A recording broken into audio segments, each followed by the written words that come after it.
let's start, I think is what I'm going to start saying. Apparently I'm in charge, who knows. Let's do roll call, starting with Nikki. Villanueva present. Burford, present. Beck present. Lewis present. Wagner present. Thoman here. Kerfman present. Sounds good. Now time for public discussion of anything not on the agenda. Beautiful. Number. Letter D, consent agenda for 622 North Van Buren Street. And so I had emailed everyone about this, and in order to keep things moving, this is a project where it complies with the guidelines completely. And so if we have no questions, we would just make a motion and vote.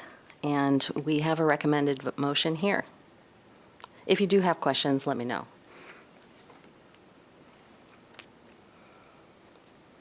Are there questions? I don't have any questions. So I can do a motion? Yep. Thoman moves to approve a certificate of appropriateness for the project at 622 North Van Buren Street as presented in the staff report, which includes the removal of the rear deck and staircase and the replacement of the associated door with a window. Villanueva seconds. All in favor? Aye. All opposed? Great. Moving on to certificates of appropriateness, starting with 317 Fairchild Street. Okay, thank you. Ann Russett with Neighborhood and Development Services. This is a proposed roof replacement project at 317 Fairchild Street. Here's a location map. Here's the front facade of the home. This was built between 1907 and 1912. It incorporates aspects of the Queen Anne style and the American Foursquare style. As I mentioned, this project is a replacement of a deteriorated metal roof with architectural asphalt shingles and the removal of internal gutters and their replacement with external gutters. And the next few photographs just show the deterioration of the roof. Good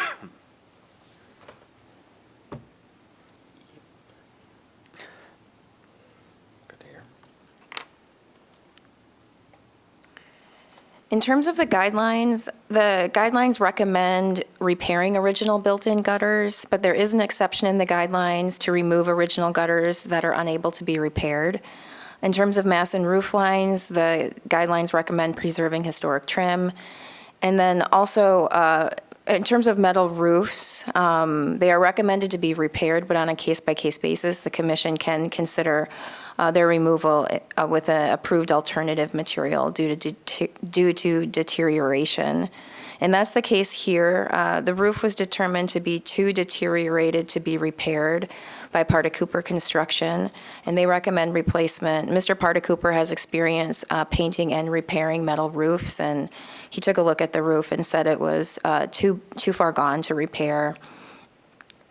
So the removal of metal roofs will remove the internal gutters, which cannot be constructed in the same way with the new roofing materials. And this is true for a standing seam metal roof, a new one.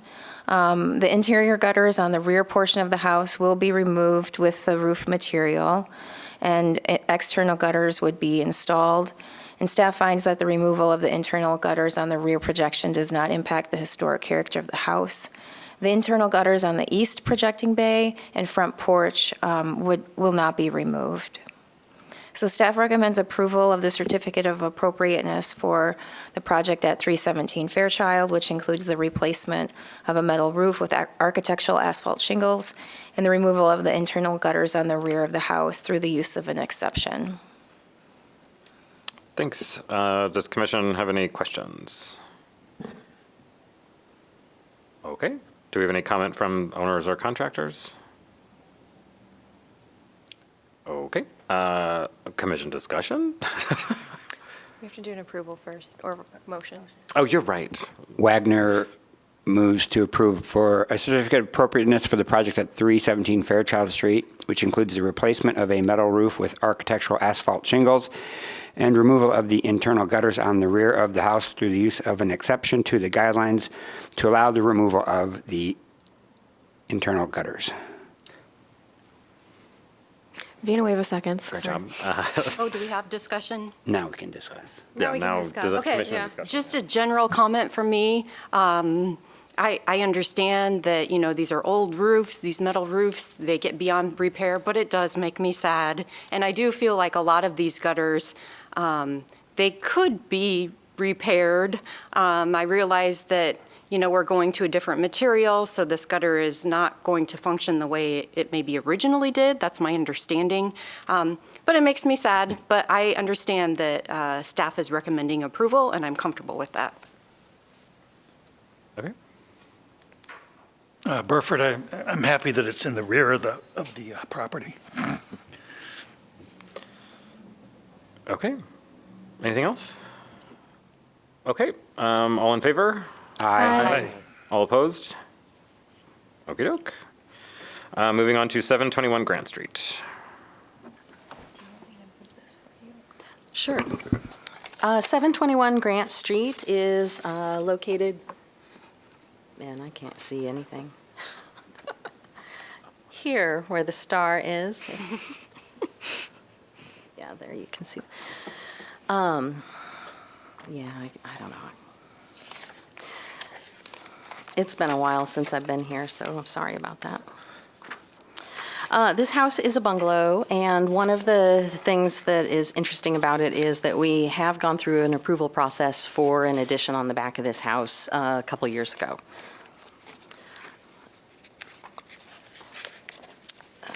So the house was built in 1923, and as you can see, it's just a side gabled roof with a shed roof dormer on the front. Is that, yeah.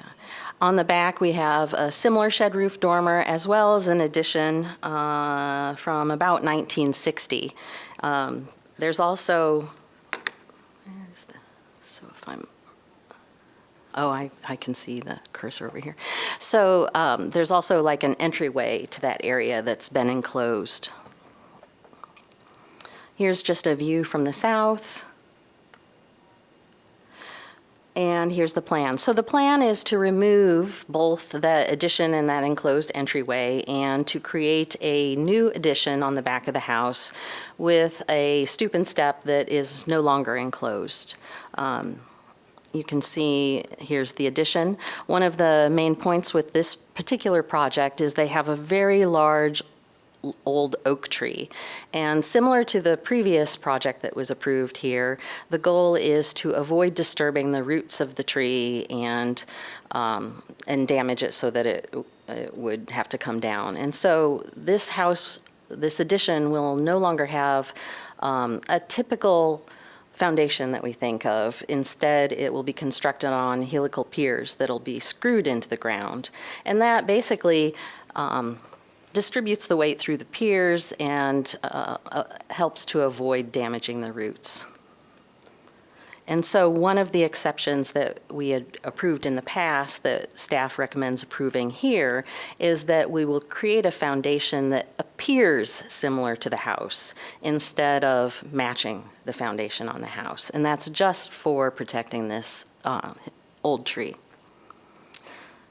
Here you can see the portion that will be removed and the new addition. It's basically a kitchen addition. You can see there's a couple pairs of windows on what would be the west wall and a couple pairs and a door on the north wall, as well as the stoop and step. The roof will tie in to that downslope of that rear portion of the gable. It'll come up just a little higher on the wall of the dormer than the existing addition, but it will match the slope of the dormer roof above. One of the things that we pointed out here in the original was also that, the stoop and step are not covered by the roof. This roof overhang is 2 feet, and so the wall of the house is back here, and the stoop and step project beyond that. Not exactly sure what the plan is currently, but when we look at the site plan, we see that we have a big 2-car garage here, and when you look at the photos, all of this area up against the house is paved. There's not a strip without pavement against the house currently. Here's just a detail of the plan and some elevations. The front of the house that we can see here, this is we pointed out in the staff report that most of the windows are individual on this house. This front pair is a pair of windows. That makes it a little bit more architecturally significant. Here we see the south side, and on the addition, they have proposed to not have any windows, and that's what you can see right here. This is the existing, and here is the, let's see, this is existing as well. I guess, I'm sorry, these are all existing. I was not looking at the label. So these are the new ones. This is the back wall, so this is the west-facing wall, and they have proposed 2 pairs of windows. They're retaining this window in the back wall of the house. Here's just the new front elevation, and it shows that stoop and step projecting beyond the north wall. Here is the north elevation, so we see that stoop and step, the entry door, and one of the pairs of windows. This faces north. And then this is that south wall of the new addition where they're not proposing any windows.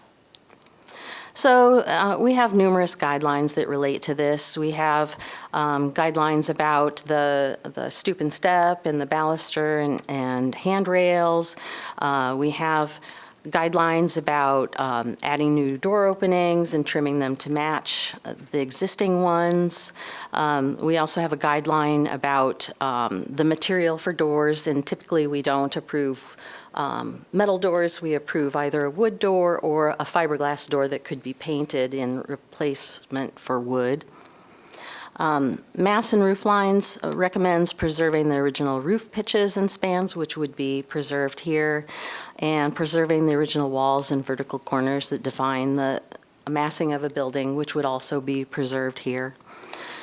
Siding, I believe they have proposed a cement board or LP, I think so, and the house has mitered corners in the siding, and we've worked with them so that their drawings include aligning the lap, and the addition will also have those mitered corners.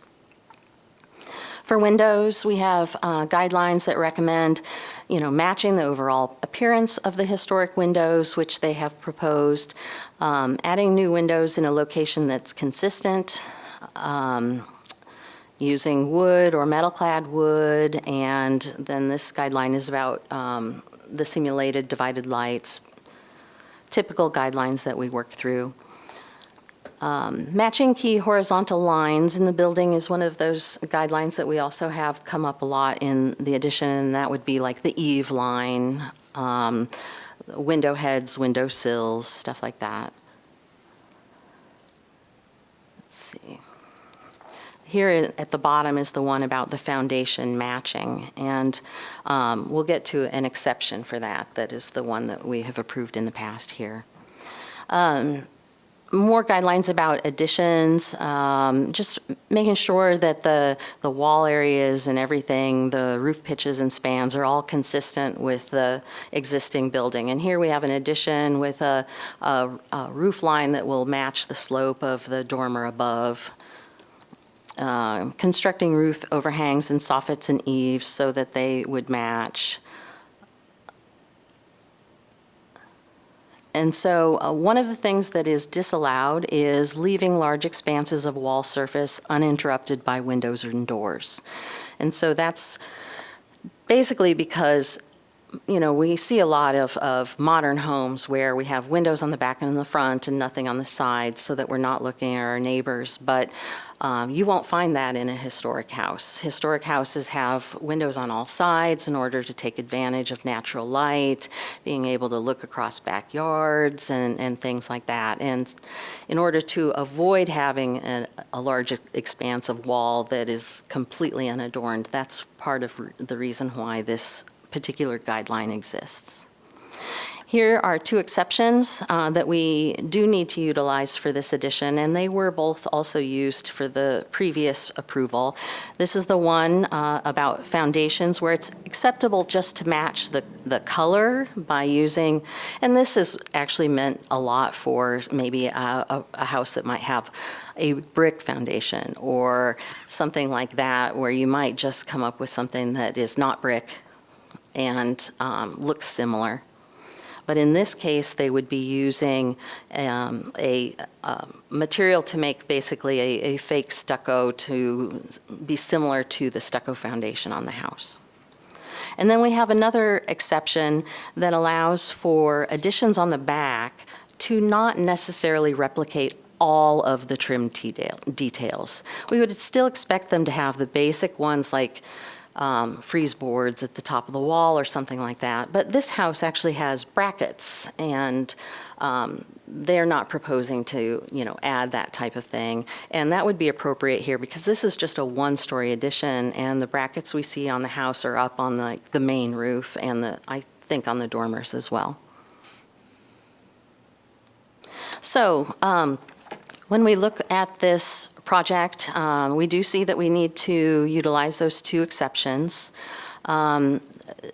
Staff does recommend moving the north wall in so that the stoop terminates before the corner, partly because of the fact that we have a big two-car garage and a bunch of pavement, and the pavement goes right up to the house, and also to avoid having that stoop and step project beyond the side of the house. Currently, at least as drawn in the drawings, the eave height, basically the lowest point of the roof on that addition, is higher than the eave height on the main roof that comes down. And we would recommend that that was dropped slightly so that the eave and kind of how it fits at the window head and everything is similar to what you have on the house. And then we would have a recommendation that the south wall incorporates a window or two. And then the other thing is the fact that,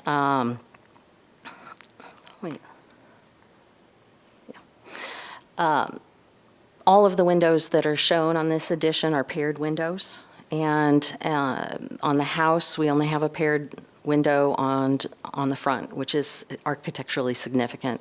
The rest of the house is all individual windows, and for that reason, we would recommend that that window patterning is what is matched in the addition to comply with the guidelines. And so we have a recommended motion. It does include the exception for the foundations and the simplified trim, but it also includes conditions that would alter the project to comply with the guidelines. And so it would be, you could pick and choose or do however you wish with those conditions. Okey-doke. Do we have any questions from the commission for staff? Okay. Commentary from owners or contractors? I think you know the drill, but if you could sign in, that'd be great.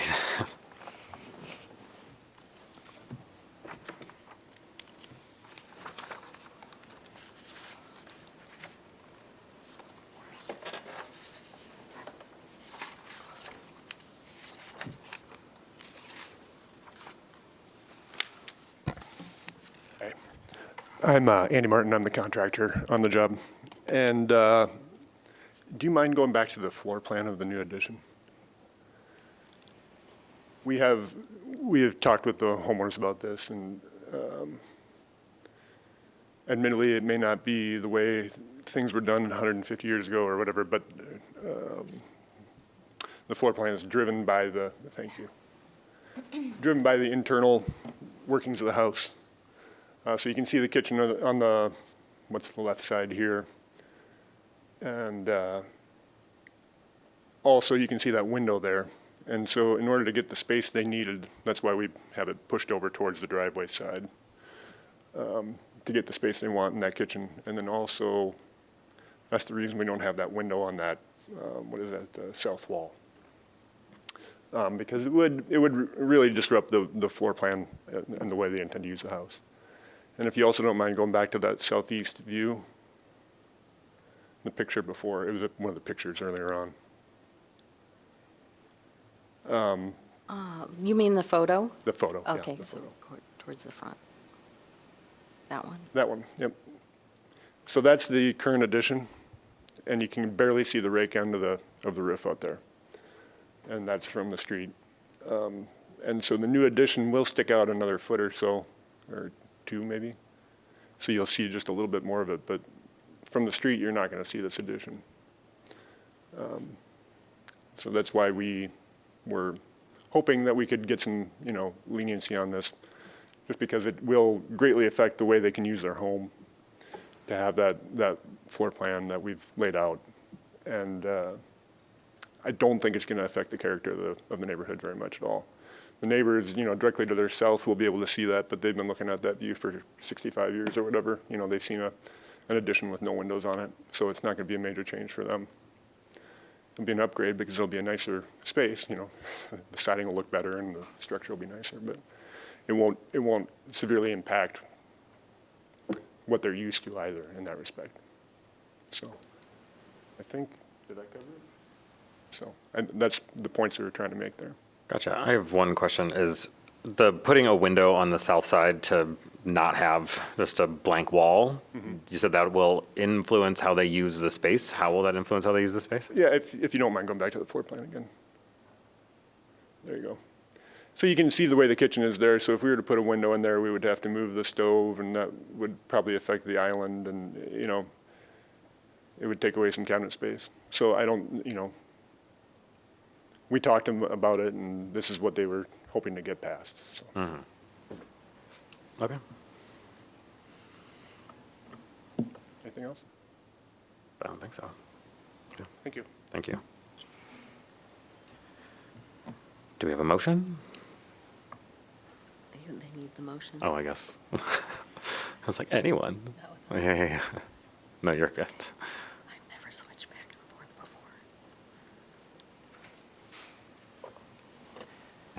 All right, Beck moves to approve a certificate of appropriateness for the project at 721 Grant Street through the use of exceptions to the guidelines for the foundation and simplified trim with the following conditions. The north wall is set in so that the stoop and step terminate before the corner of the house. The eave height is lowered to match the house. Windows are added to the south wall of the addition. Windows are revised to reflect the window patterning on the historic house, and window and door product information is submitted for review. Being away with seconds. Thank you. Commission discussion? I think we've had projects that have used a fake window before. I don't know if that's, we've talked about the value of a fake window, if there is any. I don't know if that is something any of you would like to discuss, or just how you feel. Seeing the picture of the house from the street, it, for me, is not that big of a deal if that south wall doesn't have a window, just because you, as we can see from that picture, you can't see it. And I don't think we're really going to see it. If it's possible to do a fake window, I'm all for it. But out of all of these adjustments, that one is very low on what I feel like has to be there, I guess. Burford, this kind of an offset by the fact that there would no longer be this two skylights, which are not historic and not terribly aesthetic. So there's a trade-off there.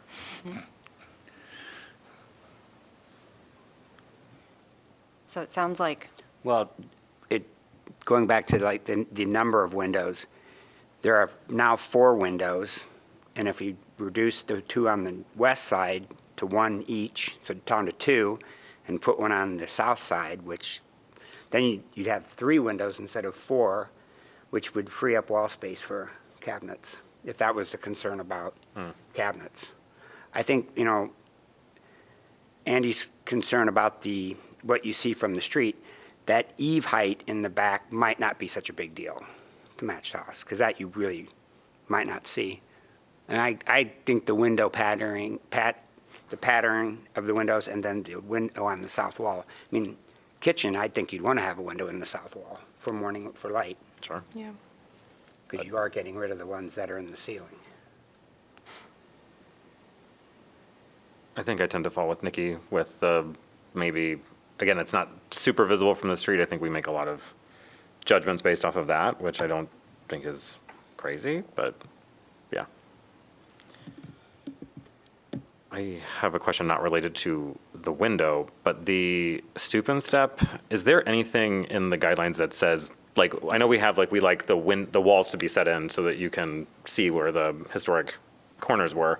Is there really a problem in the guidelines that the stoop and step comes over, or is this just a concern of visibility? I don't, like, is that actually a problem for guidelines for us? You know, generally, if we have an addition, we want the whole thing set back so that we, you know, aren't seeing just a tiny portion of it projecting beyond. I can think off the top of my head of an addition on College Street that we approved where there was no driveway. You know, they had like an alley garage, but the addition was set in maybe 18 inches, and then they had a stoop and step, so that projected out. Yeah. But yeah, it was basically, you know, they had like a little sidewalk that they walked along the side of their house to get there. But that was, yeah.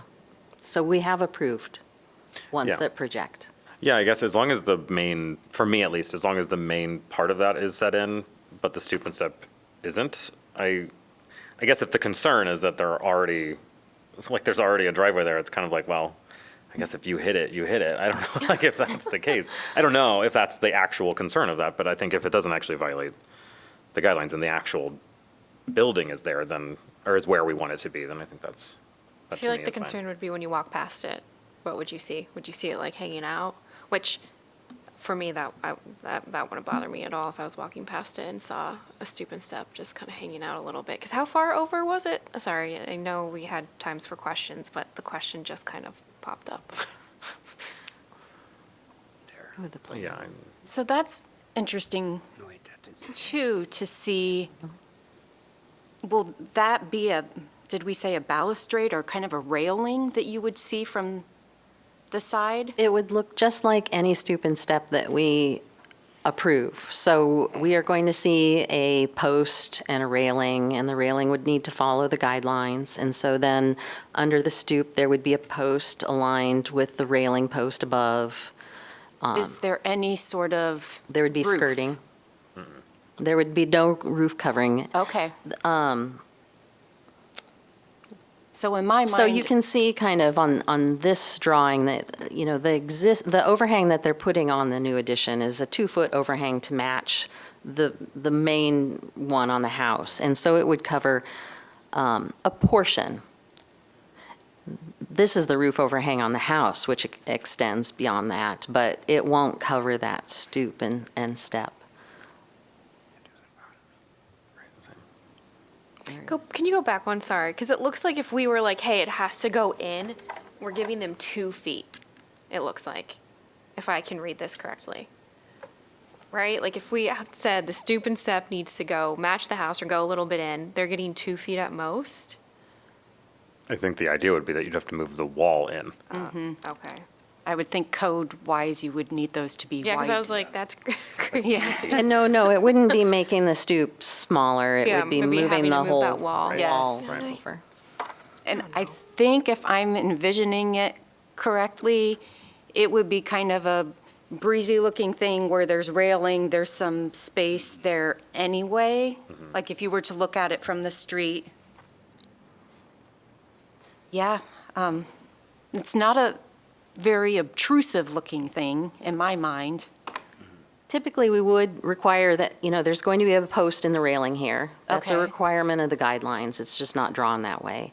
And then we would also require that there's a corresponding post below that. And then this space would be enclosed with skirting, and we would require that it matches the skirting on the front of the house. Those are all parts of the guidelines that go with stoops and steps. Right. And the steps are going out to the back of the house. Yeah, you're looking at the back underneath of the steps right there in that drawing. Okay, thank you. Okay. I think what it sounds like is our major concern then would be the window on the south side of the house, or the windows, plural, because we want, That's two of the. right, because we want them to, one of the conditions is to make them single windows instead of twin windows. Twin windows? Paired. That'll work, yeah. So if I'm gathering all this correctly, our commission now needs to look at these bullet points Five, yeah. Yeah. and decide if we're comfortable with them, which ones, we can mix and match, it sounds like. Yeah, you would just amend your motion as you decide to amend it. I suppose just go down through the five of them, and what do you think? The first one, it doesn't sound like, No objection? yeah, it doesn't seem like we minded not having that. It doesn't seem like we minded getting rid of that. Okay. The same thing with the second one, I think, saying it was on the back of the house, and we're not overly concerned Yeah, with Frank that. you were saying that it didn't, I didn't. I didn't value mind. your Yeah. opinion as a builder.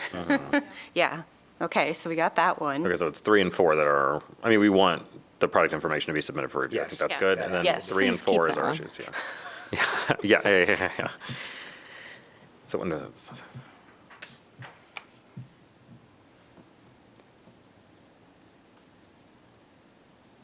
yeah, is there a thing to say if, I think I'm with you a little bit on this, right? If we do want these to be not paired but single windows, then the window that you would be putting on there is smaller. Would that be able to go, what, southeast, whatever, on the picture above the area where the stove is? So it's like you still have the ability to have a window on that side of the house without it being necessarily dead center. Right. Works. There would be no requirement that it's centered on the wall. Right, Okay. okay, That could be anywhere. yeah. I think that to me sounds, I don't know, reasonable, but that's me. Do we want to make a motion to keep the last three? That would be where I Yeah. land, but, okay. Since Toman made the motion, then she should amend it Okay. unless you want to make a brand-new motion and get rid of that. Oh, it was Beck. Yes. It was back. Yeah, I'm All sorry, I right. looked at the wrong notes. So I'll make a brand-new motion. You could can just amend. Beck amends her previous motion to remove the first two conditions. Okay. Fiona, wave a second. Do we have to second amendation? Amendation, what am I doing today? Okay, any other commission discussion? Okay, are we ready to vote? Sure. Okay, all in favor? Aye. All opposed? Okey-doke. Moving on, 415 Clark Street. Thanks.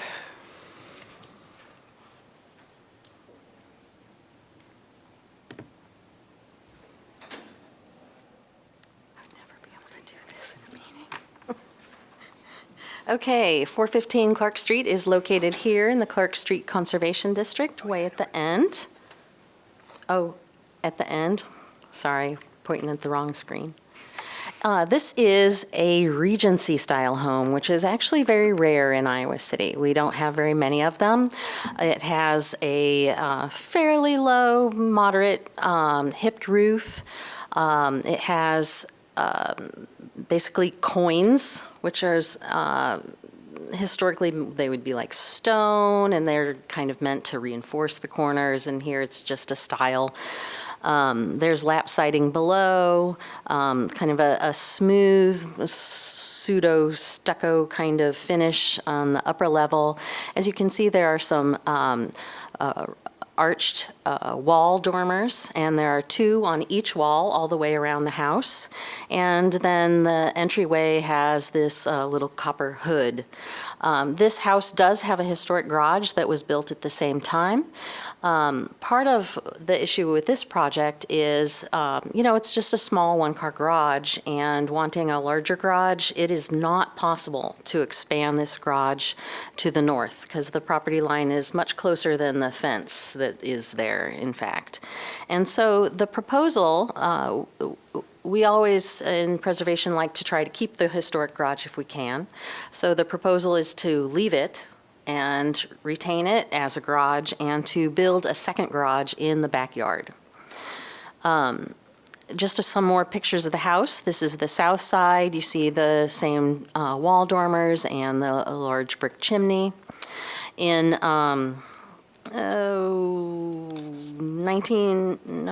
2005, the commission approved this addition. There's a couple things I'll point out here. It has a similar hipped roof. I don't know why they did the gable. Probably some design choice. It's on the back. One of the interesting things that you can see is on the house, it has a very small eave overhang, hardly any, and that is very indicative of this Regency style. The addition has a little bit larger overhang. We like to build overhangs in modern properties like we did in some of the older properties in order to, shade and prevent water from running down the wall, that kind of thing. And also what you can see in this photo is the fact that that smooth portion that's at the top half of the house on the front is not repeated on all 4 sides. That's only a detail on the front of the house. So on the other sides, the top of the wall is just a lap siding. So the plan is to add a curb cut that goes along the south side of the property and to place a garage in the back corner of the property.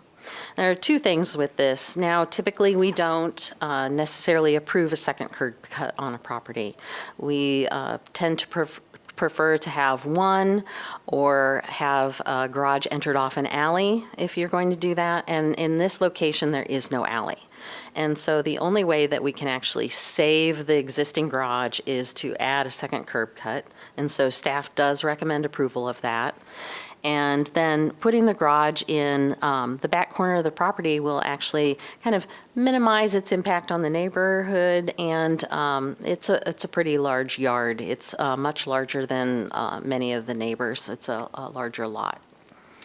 It is a 2-story garage. So they do plan to have like a recreation space up above, and so that's what you see here.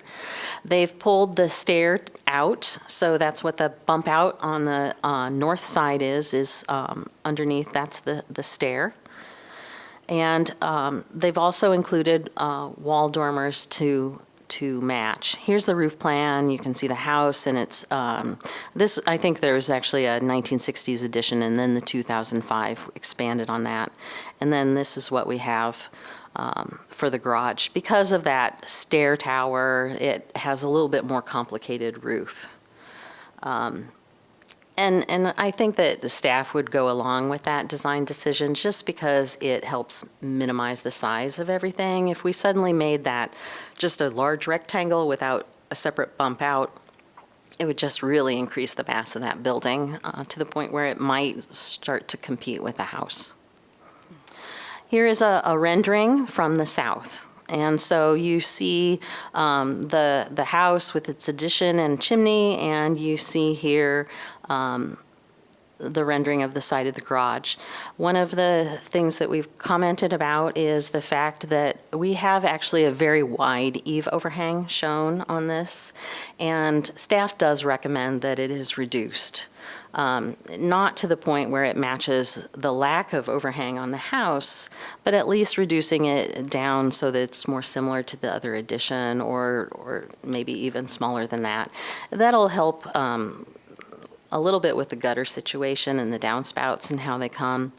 As you also see, with the house and the garage, we have a gutter that basically continues around the corner, which is not what we typically see. We usually see runs that end at the corner and a downspout. And that does mean that our downspouts are going to tend to be, say, in the middle of the wall when we have a wall dormer.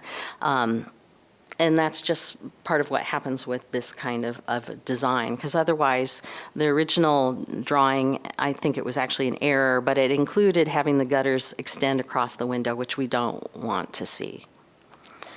Here is the north view, so you can see that existing historic garage actually has a flat roof kind of terrace on it. Somebody had altered that, so that's an alteration. And the garage in the back. The garage is sitting down a little bit lower than the house, and so that does help minimize its presence. And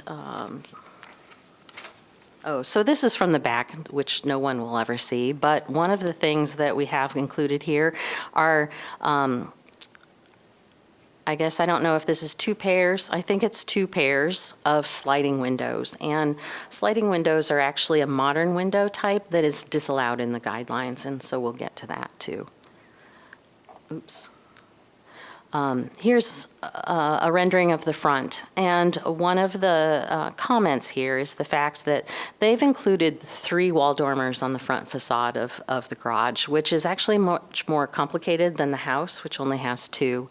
And so part of the recommendation for this is to actually reduce it so that we're not actually competing with the house and making something that's more elaborate in the new garage. They have submitted their products, so we would be using a smooth hardy board siding. The lap would match the house, which is fairly wide. We don't have a wide lap like that in a lot of the historic houses we review. It would be mitered at the corners, I think, or no, I think, well, I want to look at that.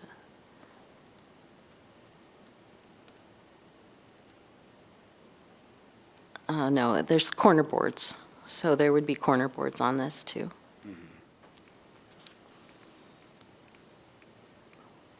They have chosen an overhead door of a configuration that we can generally approve. It would have a composite overlay, squared windows. The windows are, on this project, actually a vinyl window. And because of the fact that this is a conservation district, there is an exception to the guidelines to allow a vinyl window on an addition in a conservation district. And then we have the door situation. On the drawings, they have shown a door that looks like a craftsman door, and that's actually not considered appropriate for a Regency-style home. It falls more into the colonial revival style of architecture, and this is just a photo from a reference book showing some typical colonial revival styles. We would probably recommend something like this. This is called a crossbuck pattern in the lower portion for a garage. You know, we wouldn't want something that's necessarily fancy. We would look for something that's more like that. Another thing that we typically approve for garages are our basic historic back door, which is a half light, 2 panels below. Very similar to what we have here, only this would be glass, and then this would be 2 panels instead of 1. The guidelines, we have, matching the trim, substituting wood like we normally do. Same with the siding. This is about the site and landscaping and the parking and curb cut, which we don't get into a lot, but, it's talking about making sure that we're parking back behind the house, which we are. So this project would comply with these guidelines. The second curb cut is the only thing that's not something we normally approve, but we would recommend here in this case. There is, I will point out, there is a limit on how wide we approve a driveway until we get back behind the house. So we do want to see that a maximum 8 to 10 feet wide. Windows are generally relatively small and rectangular, but in this case, we're making something that's more similar to a carriage house, and so they're matching the windows on the house more. Let's see if there's anything else here that really stands out. No, most of these are followed. So our analysis, as I said, allowing the second curb cut. We would like to see the front facade reduced to just 2 wall dormers instead of 3, which is what this center part is talking about. If they wanted more light, and that's why they included it, we have a garage here, so we could easily approve a skylight instead on the garage if they needed more light. And then the guidelines disallow the use of modern window types. And so staff recommends that on that west side, those 2 bands of sliding windows are changed to either the typical rectangular garage window. It could be fixed or operable depending if they want, or just match the other windows. And obviously, they were going with something smaller on the back because it is the back and nobody's going to see it.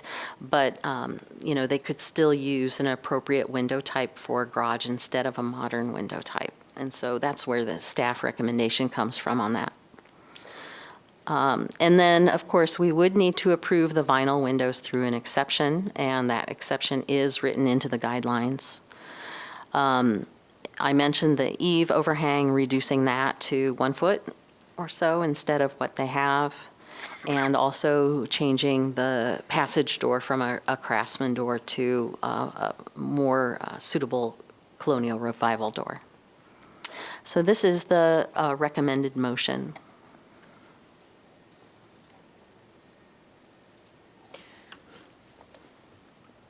Okay.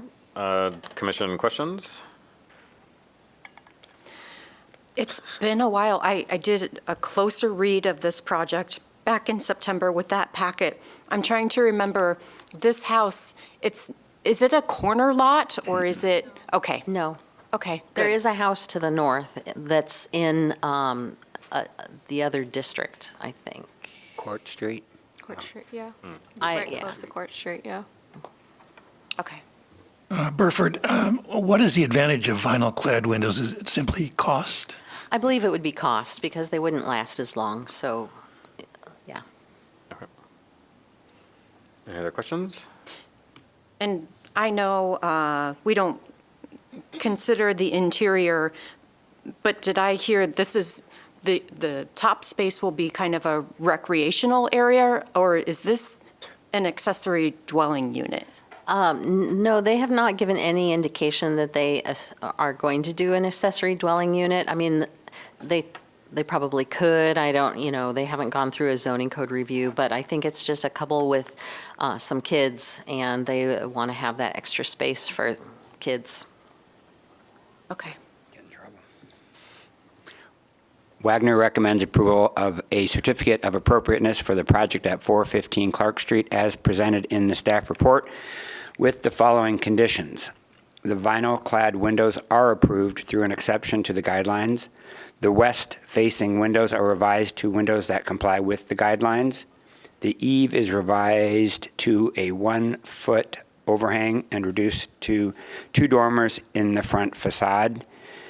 And the passage door is revised to a colonial revival style door. Burford seconds. Do we actually have comments from the owner or contractors? No. Okay. Cool. Commission discussion. This house was at the Parade of Homes a few years ago, and it was gorgeous on the inside. So if it's the same owners, I'm really excited to see what this essentially carriage house looks like. Yeah. Is there, so like the front of the house has 2 dormers and like a circular window. Would it be possible to like mimic that? So you still get 3 windows, but you only have the 2 dormers? Or would that like compete with the architectural style of the? I mean, I would think that we would not want that because we would want it to be simpler than the house. And, In fact, the house doesn't even, the house has a window in that position on the back, but it's just a rectangular window. You know, it's like a small bathroom window or something like that. And so, yeah, the staff recommendation would just, you know, since we have a very large elaborate carriage house, to just simplify so that it avoids competing with the house. We're not going to compete with the cladding because the cladding is different on the front of the house than it is on all the other sides. Right. And the carriage house would match the other sides, but, yeah. Is that like a recommendation, or is that like a specific, like, would that be a violation of the guidelines to have that, I guess is my question. I do think that there is a guideline that, That would be like- that you always want the garage or carriage house to be subordinate Sure. to the house. Yeah. And there is a guideline that says that, and that word in particular.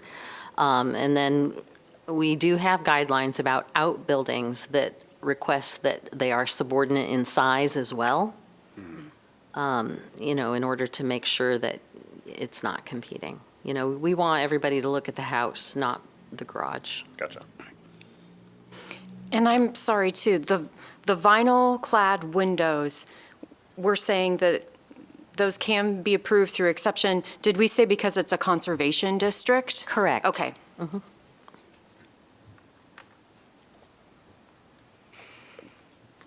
Okay. Yeah, or any other discussion? Okey doke, let's vote. All in favor? Aye. All opposed? Okey doke, sounds good. Moving on to 332 North Johnson Street. Want me to do this? Am I doing this one? Oh, okay. Wait. Oh. Okay, 332 North Johnson Street is in the Goosetown Horseman Conservation District. Here, if I look at the big screen, it's a lot more visible than the little tiny one. I just keep forgetting. So it's right, wait. That's not it. That's Davenport. That's not right. It's actually right here. Okay, that makes more sense. So it's just south of the park, a block. Like right there. And this is the front of the house. So this is a very old house, built in the 1880s, and originally it was just this portion, basically what we would call a hall and parlor type of house. So it had 2 rooms, and that's it. And then they added this portion at an unknown date, and then they added this portion, all of this before 1899. The Sanborn Historic Fire Insurance maps show this. This is a very Victorian addition. And so they basically had a very simple Goosetown cottage, and they added this hip roof Victorian addition to it. And we can see on the back of the house, there used to be kind of an open area because where we can't see the front of the house, then we had this wing along the side, this addition. There was a little bit of an inset area that was an open porch, but even that was enclosed by 1899. So we can see it on some of the older maps where it was an open porch, but then they enclosed it. And then someone added kind of a poorly constructed open porch on the end of that as well. You know, we don't have proper support for the columns, and the columns aren't really the right style and stuff. So here it is from the back. This house is clad in asbestos siding, and after we got further photos to review, I do think that might be the case where this house actually does not have siding under the asbestos. That would be really rare, and the only reason I think that is because of the relationship between the trim and the asbestos. The trim still projects beyond the asbestos, similar to the way it would with the original siding, meaning that maybe there's not room for siding under there. With an addition, we always like to match the historic siding on the house, and we do know they'll be removing some of the asbestos in order to do this addition. So we have the general recommendation to match the historic siding that's found. However, if there is none, then they would just follow the guidelines, which asks for a 3 to 5 inch lap siding. and we would, have corner boards and typical trim and stuff like that. We would probably be able to tell what was on the house once we see like the nailing pattern and stuff like that underneath. It could have been a shingle siding or something, and maybe that's why they removed it, if they did. And again, it still could have historic siding. It just looks questionable. So this is what we see right now. Here's that Victorian addition, the original portion of the house, the rear wing, the little bit of infill, and it's currently a kitchen, and they're changing the layout of this. So what they will be doing is retaining this wall, removing this wall and that porch. And they will basically expand this a little bit and make this into a sunroom. And then, of course, have a new roof over the whole thing there. As you can see, the kitchen is moved up here next to the living room, providing a bathroom and closet space, a hallway to the sunroom. The sunroom would have 2 windows on each side and a passage door. It's a very simple space. Here are some renderings showing the front. And here's the back view. We had that photo recently, so you see 2 windows and a door, 2 windows on each side of the addition, and that addition would have a flat roof matching the eave height of the existing roofs. And then here again is a rendering. Of course, the siding here isn't shown the way it is, but it's a very simple addition. All of the same guidelines that we've had for other additions. One of the things here is that, if we think about the fact that this was enclosed by 1899, we have a historic corner of the house here. And typically with an addition, we're looking at retaining those. And so we set the addition in. But to do that on such a small house would mean that they would have to shift the whole hallway over. They would lose important space on the inside. And so staff does recommend that that guideline about retaining the corner in this case is allowed to not be complied with, basically, because we have such a small space. And that's this guideline right here. Here's the guidelines about siding and windows. All of these are the same ones that we've seen on the previous projects today. And we can look at them if you need them. So the analysis on this is basically allowing it to align with that corner. Knowing that we will match a historic siding if we can, and use a 3 to 5 inch lap siding if there is none. And instead of trying to match the existing roofs, we have a rear addition that sticks out as like a gable, and we have the little hip over here. We're not going to make this addition have a gable because then we're going to have 2 valleys that come, it's just going to be complicated. And so basically having a flat roof on this addition will just allow all of the roofs to drain out towards the east.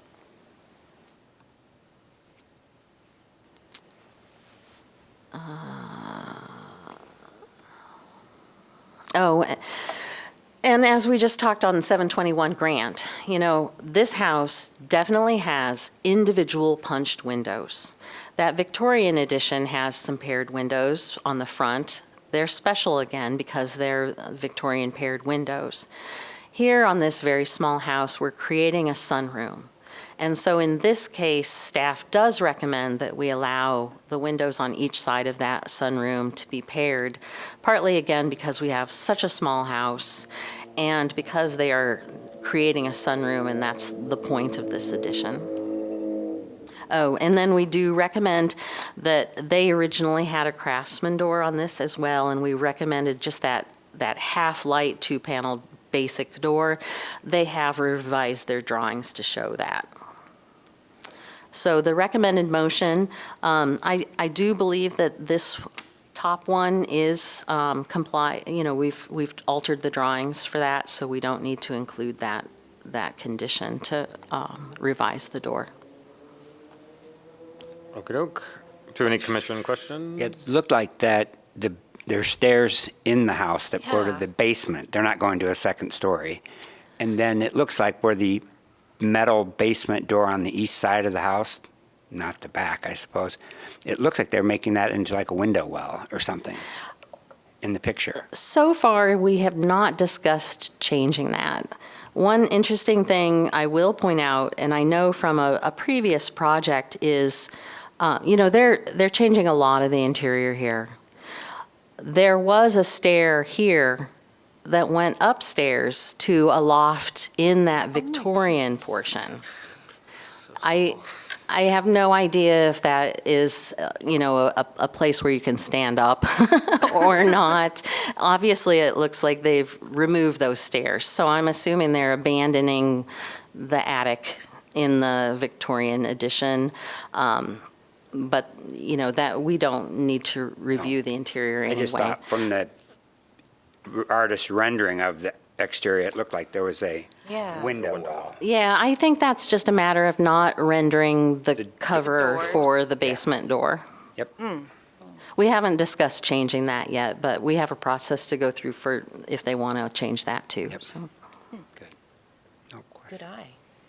Any other questions from the commission? Yeah, why is the roof gray? I guess I don't remember discussing that. this house has, I believe, some shingles and some metal roof. Okay. It's in a conservation district. We don't review changing roofs in conservation districts, so they do plan to re-roof the entire house. okay. And that's just not something that we would review because it's a conservation district. So, I remember what you're asking about. The new roof, they're using a roof membrane that comes most often in a white color, and is similar to a project that's still coming up on the agenda. We recommend not using white because of how reflective it is and how it stands out. We recommend using either a gray to match kind of what a metal roof would look like, or a black, just because it tends to not draw attention to itself. And that's for the flat sunroom roof. Yes, that's just for that flat roof. And they can do- it doesn't come in a black, it comes in white, tan, and gray. And then the rest of the roofs that they're replacing, they can do what they want. They can. Okay. I would assume they're going to use an asphalt shingle. Typically, though, like if it's EPDM is black. Yeah, I don't think that's, I don't know Probably that it. TPO. Yeah, I That's think what it's it a is. TPO. Okey-doke. Any other questions from the commission? Okey-doke. Comment from owner or contractor? Nope. Okey-doke. Motion? Burford recommends approval of a certificate of appropriateness for the project at 332 North Johnson Street, as presented in the staff report with the following conditions. The door is revised as a half-light door. The flat roof membrane is gray. The trim condition matches the existing house. Being away for seconds. Sounds good. Commission discussion? I would Or think, asbestos siding. I think for me, just saying, I think the only thing I have a concern with is just saying it's small, so therefore let's not follow a guideline, but I'm not super committed to that as a concept, so I think that's it for me. Yeah. Anybody else? Burford, the additional windows seem appropriate for a sunroom. I mean, it just makes sense.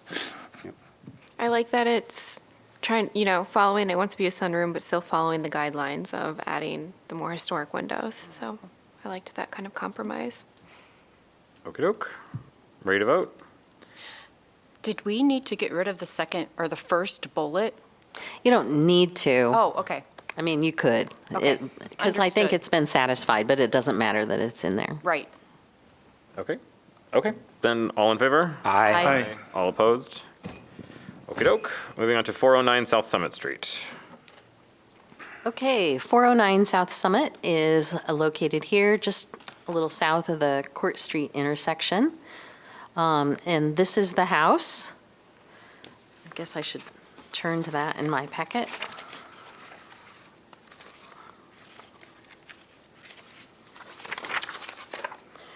So, it's a Victorian house built in the early 1890s.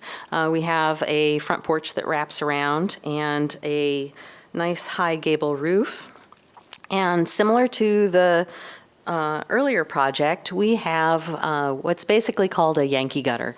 And it is a gutter that is built out of the metal roof material in the slope of the roof. And it is something that, so yes, everything is potentially repairable depending on cost. However, if we were to replace this roof with our modern materials that we would use, the only way that you could make this kind of gutter would be a very labor-intensive stainless steel, hand-soldered, basically welded together pieces, and it would be very expensive and complicated. And so that's why we've basically determined that it's not possible to make a Yankee gutter in modern roofing materials that's cost-effective anymore, the way it used to be made. Now, like in Britain and stuff, they still do roofs out of lead. They do gutters out of lead and stuff like that. In that kind of situation where you have the craftsmen who can do it and they're readily available, it might be a different story. But, we don't have that in the middle of the U.S. So, this picture does point out not only the Yankee gutter, which is all on the historic portion of this home, but we also are talking on this project about the crown molding that is at the eave edge, and so I wanted to point that out. We do have an internal gutter on the flat roof of the front porch, but that is more like the traditional internal gutters that we can repair. We can replace the pans, we can put a membrane roof over them as a kind of temporary repair or short lifespan repair, but they are something that is repairable in modern materials. This house on the back has a 2-story flat roof addition, and this is just an image showing where some of that flat roof addition ties in with some of the metal roof. We've been working with this owner for quite a few years, tracking down people who might be able to repair or even replace this roof with a matching material.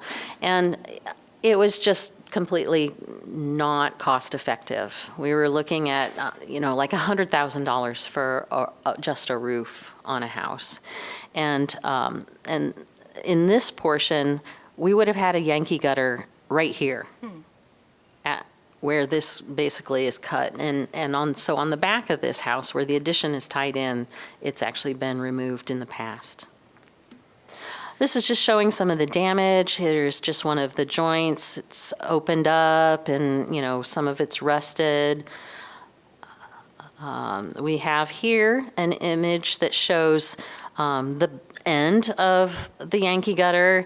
Some efforts repairing it have happened over time. We have deterioration over time. The water, it gets in there, and there's a path for the water to get into the downspout here, but it's been leaking, and so the water's been running into the roof framing and into, where the crown molding and the fascia are. And so we see this typical damage all over this roof. This is the front porch as it wraps around, and typical membrane. We have a gutter trough along here, and this project proposes to retain the porch roof gutters. So our guidelines, just like the 317 Fairchild, we recommend repairing the built-in gutters, covering them and applying exterior gutters only if the roof slope is not altered. That's where you might have, especially on an Italianate house where you have a gable and then a wide eave that is a gutter. In order to bridge that type of gutter, you actually have to cant out the roof and change the slope of the roof, and that's not really allowed with the guidelines. Since this gutter is in the slope of the roof, it does not pertain to that. We don't have that situation. Maintaining metal roofs rather than replacing them. We try to replace metal roofs with metal roofs when we can. In some cases, we do know that all of these roofs were wood shingles before the metal roofs became popular and were used. And I'm sure they're going to find multiple layers of wood shingles under this metal roof when they take it off. But that's part of the reason why we do allow an asphalt shingle roof as a replacement for a metal roof. And that is what is proposed here. We did have in this application, they were going to add some roof vents in the gable end, and we just recommended against that, recommended against changing the gables on the house. The main gables are have fish scale shingle. There appears to be a little gable on hip roof on here somewhere that's just lap siding, but we are recommending not doing that. We had talked to the contractor, and I do believe instead they're going to put vents in the slope of the roof instead. And then we have the guideline about wood. So our guidelines say we want to repair historic wood elements rather than replace them. And we would replace any damaged wood with new or salvaged wood components that match. We only replace or substitute a material if it can be worked like wood and painted and everything. And it is actually disallowed to remove historic wood elements such as trim, porches and cornices, and decorative elements. It's disallowed in the guidelines to just, take off the cornice or the brackets or the crown molding because you want to remove it unless it is deteriorated beyond repair and replaced with matching material. And it is also disallowed to substitute a material in place of wood that does not retain the appearance, function, and paintability of the original wood. So we've been working with the owners, as I said. They are planning to replace the roof. They want to use the architectural asphalt shingles. We would recommend a brown or gray to be similar to a wood roof. We find that removing the internal gutter on the main roof will not impact the historic character of the home because it is just a gutter in the slope of the roof. It's not something where we have an elaborate eave condition creating an internal gutter. And also because it's not possible to make a new roof with that same type of gutter. We do find that the application requesting to remove all of the crown molding and replace it with an AZEK material that is a similar profile would not comply with the guidelines. We would want to retain the historic crown where it's not deteriorated, and then we would want to replace it with a wood that matches the same profile. And so that is reflected in the motion. And we don't know for sure if the AZEK would match the profile of the existing crown. We want a material where we could butt the joints up and that matches, and we can make that joint disappear. And so we do recommend that the removal of the crown is limited to just the deteriorated sections, a little bit longer, so that we can make sizable pieces and that it's replaced with wood. And so we have a recommended motion here that's just basically saying that roof shingle would be the brown or gray to mimic a wood shingle, that the porch roof membrane, because this is a similar situation, is gray instead of white, and that the crown molding the removal is limited and replaced with matching material. Okay. Commission questions? Burford, the crown molding, to match the profile, isn't that kind of difficult? I mean, when I did my own house, I had to actually custom make Sure. molding to fit in. Yeah, and the contractors actually reached out about this. So first of all, they can determine what the existing profile is using a contour gauge. So that is fairly simple. We also have a number of carpenters and contractors in town who have made replacement molding for various houses. Some of them have machines and the knives that cut them that are set up to do that, but they can also make knives that could make that molding. And so we haven't found so far a need to say, no, let's go with a new pattern just because it's not possible to make it. Because, you know, wood can be worked and the profile can be changed. And we do have better lists of contractors and a better ability now to help find the right people who can do it. And so we would recommend matching it because while it might not be the first person we ask, we're confident that we can find someone who could do it. Right, my concern was just as it's hard to find craftsmen to repair metal roofs anymore. I didn't know if it was difficult to find craftsmen who could do crown molding. From what I found so far, any of the people who are either labeling themselves as woodworkers and many of them who are consider themselves carpenters can do that. Any other questions? Not a question, but thank you for explaining the relationship between the metal roof and the gutters. Metal roofs are just a mystery to me, and I often forget that a lot of them came after wood shingles. So, thank you. Okay, do we have commentary or whatever from owners or contractors? If any of you want to say anything, you can. You would just step up to the microphone, make sure you sign in, and then speak into the microphone.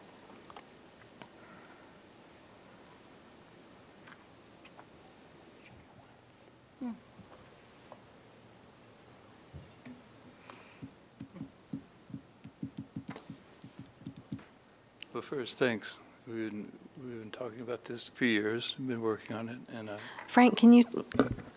is it better? Yeah, thank you. Thanks for having us over. I guess our main question is going to be about how much wood and how much non-wood materials are required for the crown molding, and we won't know that until somebody goes up and really gives it a good look. I think Alex Andino, who's here, is going to speak to that and speak to what the capacity of the part of the project would be. So I'm going to yield the floor. Okay. And Alex, please sign in too.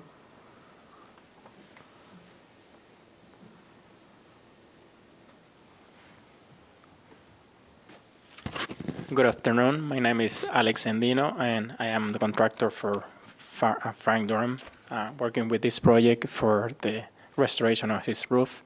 We're well aware about what you guys just discussed. That is exactly the plan that we're going to stick to it.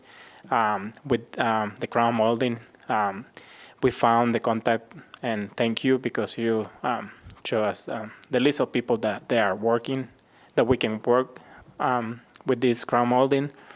Like I said, we will be sticking to the same idea. We're not going to extend too much preparation for the crown molding, just the areas that are damaged. That is our plan. So did you find someone yet, or are you still in the process of that? We're still in the process of that, but we did hear back from Mark, is one of the guys that it was on the list. He's asked us how much or how many linear feet do we need to do. At this point, we just don't know yet. Obviously, once we tear off I will have to go back there and measure it and take all the pictures as necessary to kind of be accurate with the linear feet of ground molding that is necessary for this project. Sure. All right, thank you. You're welcome. Okay, do we have a motion? I think. Villanueva moves to approve a certificate of appropriateness for the project at 409 South Summit Street as presented in the staff report with the following conditions. The roof shingle is a brown or gray, and the porch roof membrane is gray. The crown molding removal is limited to the deteriorated portions and is replaced with wood to match. Wagner seconds. Do we have any commission discussion? Sorry, can I just ask, Did anyone else want to speak on this? I saw you guys look, no, you're good? Okay. Sorry, I wasn't looking. Commission discussion? I think Jessica's point about you can get the molding made. I mean, the house I'm working on in Woodlawn, it's all new molding, new old, and a lot of it. So it can, New old. and it's, there are a number of contractors who will do it. Gotcha. Good. Okey doke. Well, let's vote. All right, all in favor? Aye. Aye. All opposed? Sounds good. Okay, moving on to reports and certificates issued by chair and staff. I would like to bring up one thing now. We have 2 projects on this agenda that had the same issue, a Yankee gutter in the roof slope. A few years ago, we had the first one, and then that followed up with a second one, and so these are 3 and 4. If the commission is interested in it, staff would be open to the idea of making specifically Yankee gutter removal something that could be approved as a minor review in the Yes. future. And if you want to, then we could just bring that to the commission as something that we, review as a staff COA in the future. Yeah, that would be great. Yes. Okay, I'll put it on a future agenda. Could I ask a question? Is there any way we could potentially also look at just like all in gutters? What am I thinking? Internal gutters? Internal. Thank you. I was like, where's the word? Just because I think it was a session you were gone at, and then my own personal experience. We're really struggling to find people that can rebuild internal gutters. And so this is something that I've been working on for a few years because they last 100 years. And a lot of them are suddenly, it's now 100 years. And so we've been working on the list, and like a couple years ago, we knew 1 person. Now we know like 6. And so we're continually expanding that list of people. We have some people who make new pans. We have some people who just line them with EPDM. We have 2 people now who've come up who repair them with fiberglass. One of them, he's been doing that for 25 years in St. Louis and now is doing it here. And so we keep expanding that. We can certainly bring that up to the commission, but with most internal gutters, we find that if we were to approve removing them, it would substantially impact the architectural character of the building.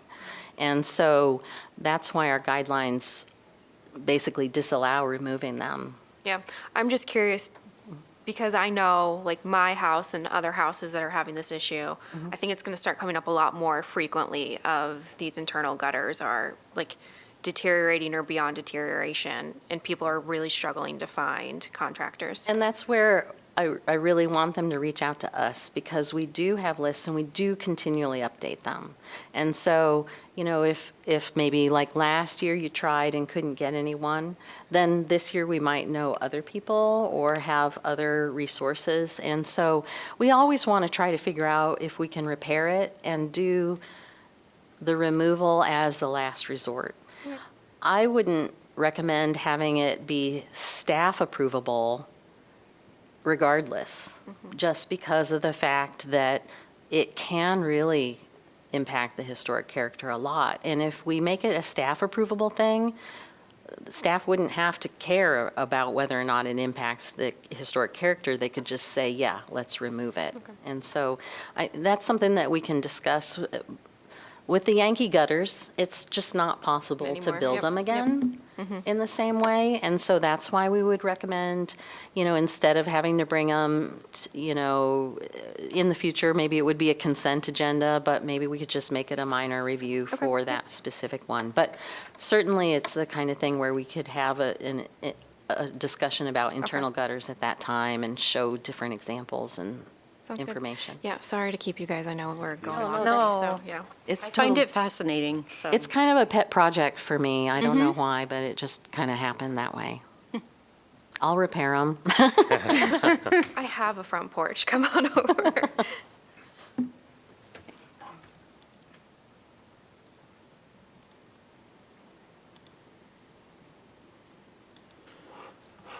Oh.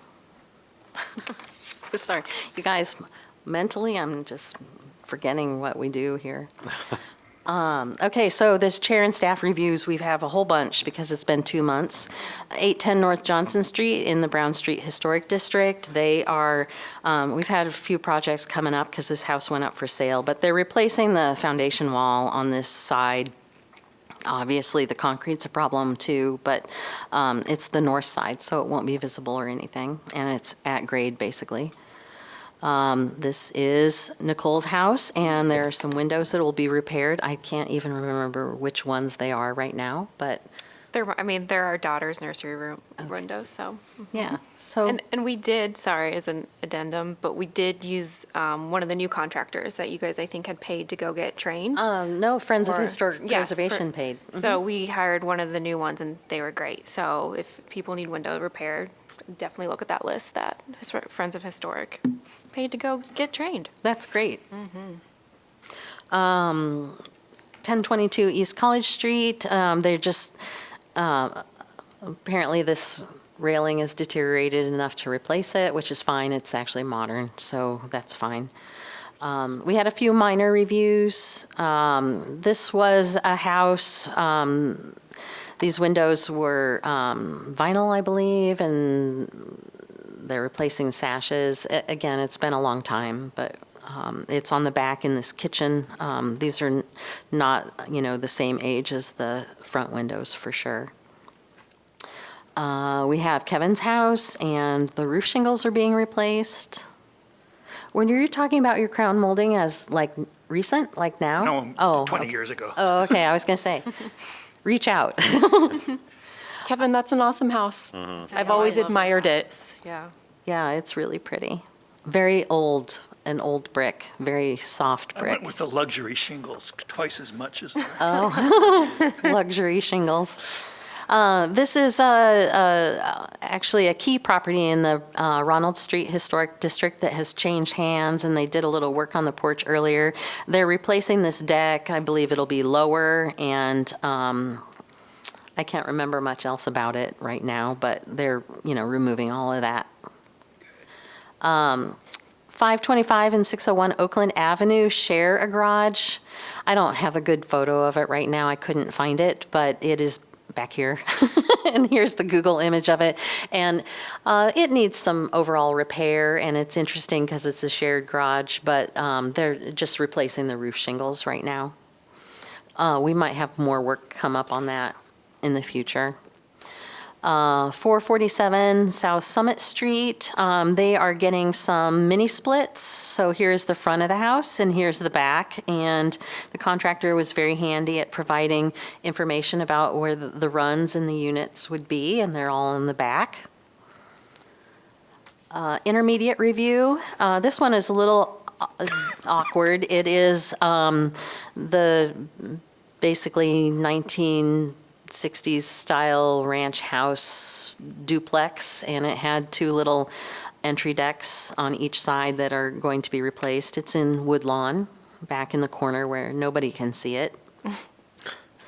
The St. Paul's Lutheran Chapel, they have been working through some HVAC issues over time, and they are basically putting in the foundation wall kind of something that looks a little bit like an egress window, but it'll be a vent, and so they'll have a little bit of a window well, probably with a grate over it. It is on the Jefferson Street facing side, but it'll be down below grade and hopefully not visible there. 748 Rundell in the Longfellow District. This cute little brick bungalow has shingle siding in the gables on like over here and over here, but also in this front gable. And then it has little tiny shed roof dormers, and someone had put shingles, and while they're re-roofing this, they're actually going to put wood shingles back on the walls like it would have originally had that'll match the shingles in the gables. That's it. Cool. Consideration of minutes, were there any changes, addendums, whatever, edits? I don't know Any what the word is. changes? Yeah. Thoman moves to approve the minutes for the August 14th, 2025 meeting. Burford seconds. All in favor? Aye. Aye. All opposed? Sweet. Moving on to commission information? I don't really have anything. I just always keep that there in case we have an announcement, but I can't think of anything. Everybody's doing their training or thinking of it. I Really know you thinking guys about have been reaching out.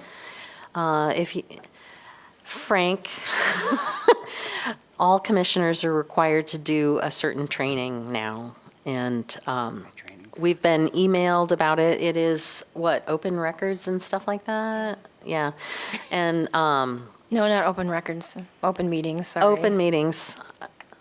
But yeah, any commissioners who were newly appointed after July 1st are required, and Nicole was the only one, and she's completed it. It's But easy. yeah, the city has decided that all commissioners need to do it. Do it, okay. And you'll get a certificate, and we need to give that certificate to the clerk's office. So that's an important thing, is email it to us. But yeah, everybody should plan to do that. How long was it? I mean, they scheduled it for an hour and a half, and mine was an hour and 45 minutes. Oh, So, a little longer. yeah. Mine went over too. Yeah. And it was closed originally, like there wasn't enough space available, but then I looked at it again and then I was able to get on. There was 200 people on almost. Yeah, it was So, a was large bizarre. amount of people that Yeah. were On it. Zoom? Yeah. Like Google, but yeah. Oh, it's on, like, it's virtual. Yeah, yeah. Okay. mhm. It's a state requirement, so everyone across the state basically I is mean, going to yeah, be they doing were all it. like Gotcha. West Bend Public Library. I mean, they were like introducing themselves, and I'm like, wow, you guys are really from all over. And I know Margaret and Ann and I attended in person Yeah, at Terry yeah. Trueblood. It was a long one, too. It was long. As more trainings come up, we'll let you know, for those of you who haven't had Great, it yet. yeah. Yeah, I email the commissioner, with things. I send you things from the state, and I'll send you things like that as well. Okey-doke. Commission discussion of the Iowa Highway 6 Bridge Mitigation Project. Okay, just a quick update on this. I think Jessica spoke on this several months ago, but as you remember, this bridge has to be demolished, so it's creating a need to mitigate the impact of the demolition of this historic bridge. When the commission discussed this last time, there were 3 mitigation projects that were identified. The Summit Street Monument, doing a survey for Oak Grove Park, and the third one was a survey of the Lucas Farms Kirkwood Avenue neighborhood. We've been in contact with the DOT throughout this project. They took a look at these 3 options and determined that the Oak Grove Park survey would be the most appropriate based on their time and resources. So this is the draft language that they're proposing for the MOA, and they just wanted the commission had to have an opportunity to look at the language, and if you have any comments, to share those with us, and we can send those back to the DOT. But they would do a survey of the park and surrounding residences. The commission would have an opportunity to review the survey. The DOT would be doing all of the work. They would be hiring the contractor and the architectural historian to do the survey and managing the project. Great. And this is the park next to the railroad tracks that we believe there's a history of. Yeah, it was considered a Mexican barrio, so the Mexican immigrants who worked on the railroad, and they lived in boxcars along the railroad at that point. And eventually, the boxcars were replaced with a row of tiny homes, and they are now gone. I do think that this could potentially be an archaeological situation, but I don't know. That's exciting. Yeah. Cool. I don't have any. Sounds good. No comments? Okay, Okey-doke. thanks.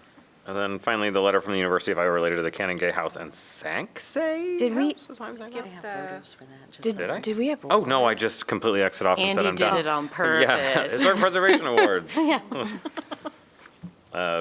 Wednesday, March 25th, 2026. Okay. I'll save the date. Are you going to follow up with more meetings? Do you have any meetings planned or I anything have like not that? followed up with that yet, but I can Okay. put that on the to-do list for next week. So do that. I didn't know, because I was kind of out of the loop this Yeah. year, and I didn't know how you had proposed to continue forward. It's pretty far in the future still, so. Yeah, I think as long as, like, if we send out ways to promote it and get nominations, great, and then at that point, we're just waiting for them to roll in a little bit, I guess. We should touch base maybe in the next couple Absolutely weeks not. about it. Yeah, that's fair, we can do this, yeah. Jeez. I'm kidding. Touchy. Cool, yeah. Okay, number 3. Okay, I have a couple slides on this. So yeah, the letter, I wrote a memo, and there's the letter from the university in your packet, but just a little bit of background. This is the Cannon Gay House that the letter was regarding, that the university owns. Here's an aerial map that shows the location of the house. When several years ago, the university requested, this used to be, you can see my dot there, this used to be Iowa City right-of-way, it was an alley, and the city requested that the university requested that this alley be vacated. And the city agreed to that, but then they said that the university needs to protect this house because it's a special house that needs to be protected. And so the university agreed, and so there is a deed restriction that protects this Cannon Gay House. Circumstances have changed since then.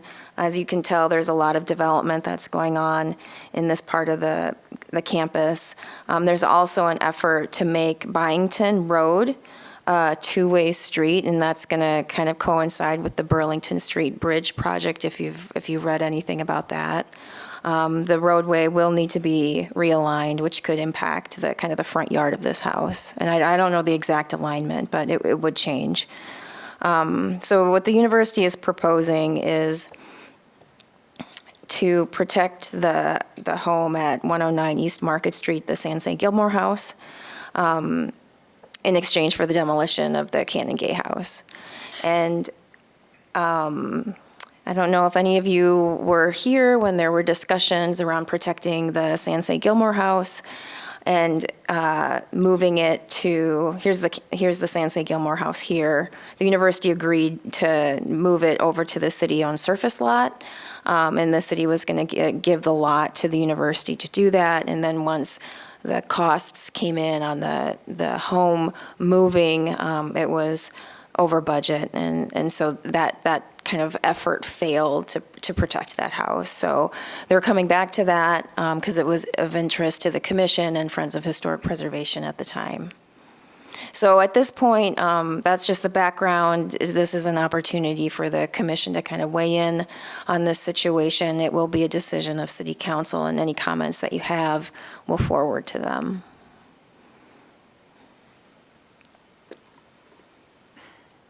So this is our time to talk about this? To talk about it, yeah. You don't need to vote. It's just kind of an opportunity to comment. We can discuss it if you have comments. It's also something where if members of the commission want to attend the city council, if they happen to have any time for members of the public to speak, you'd be able to speak then if you wanted to. When is that? I don't know. Oh, okay.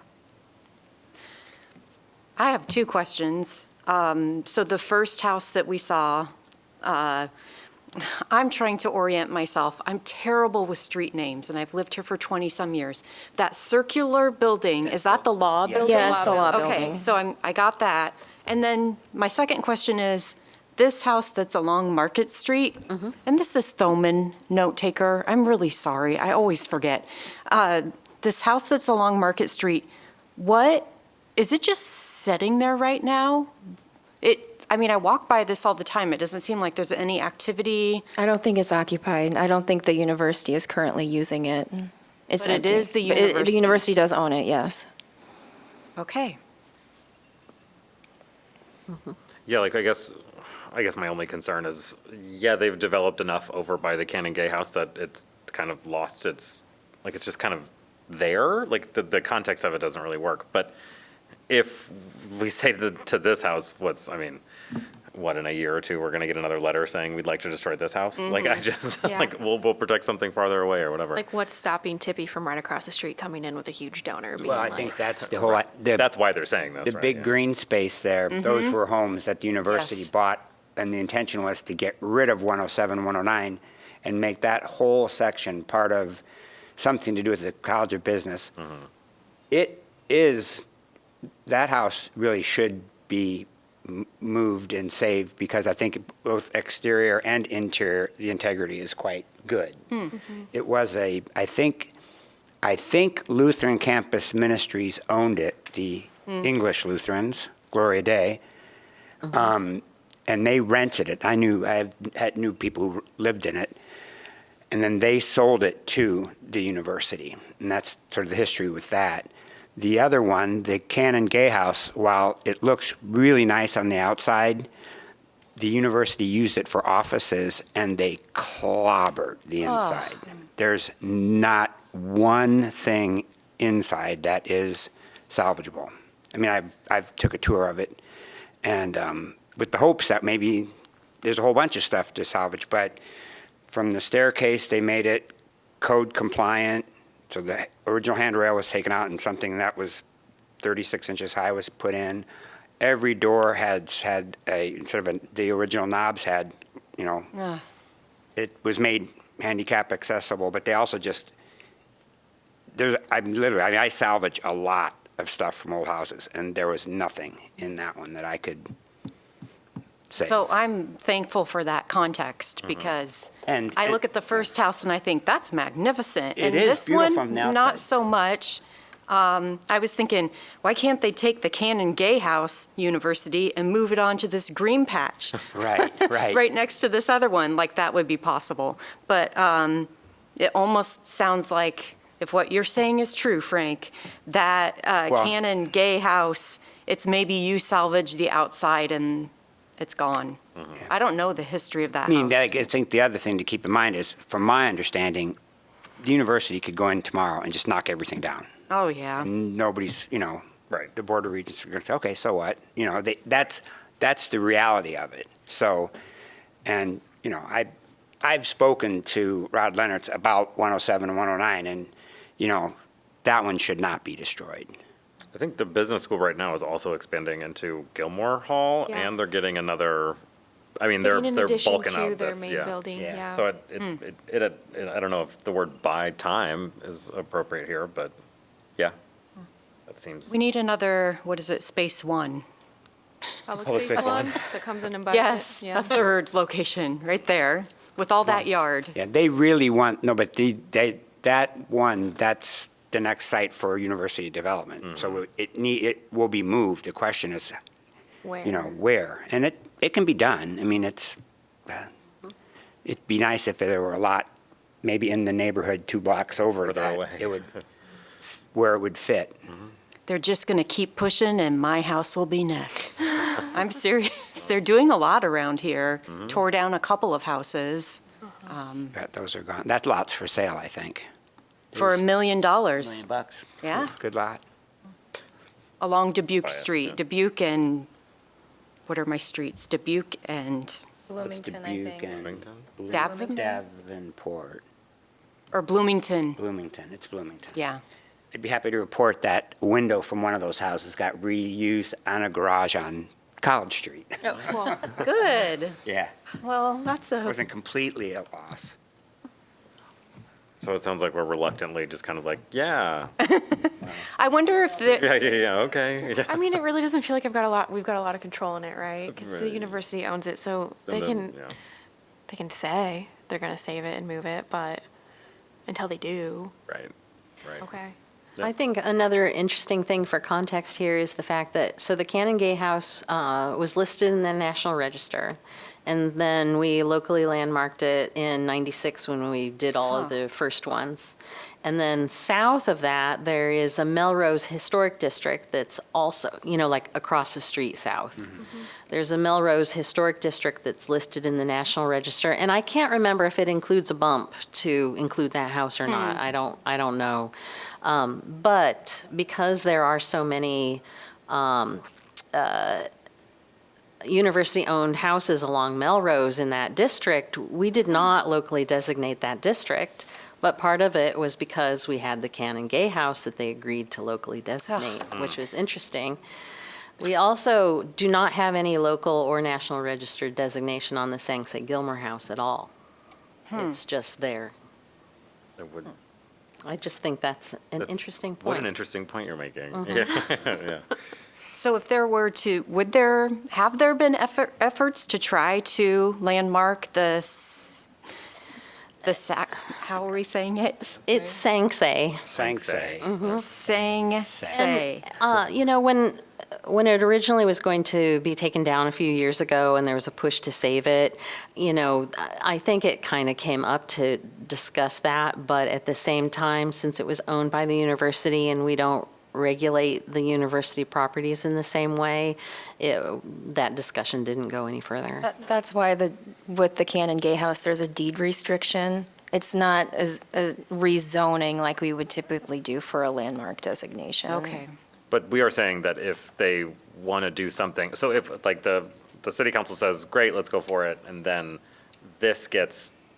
we shift the deed restriction to this house, does that mean if they want to change something, they go through us, or they have to go through the council, city council? City council, City council, yeah. okay. So it will always just And the be Board city- of Regents, yeah, the Board of Regents will probably the ones be signing the deed restriction. Okay, Great. cool. Okay. So go to the city council meeting if you're wanting to know more. Right? Understand, Yeah. yeah. Okay. So do you guys have any comments right now that you can think of that you want us to pass to city council? I mean, I think you have a few choices. You could provide your comments now.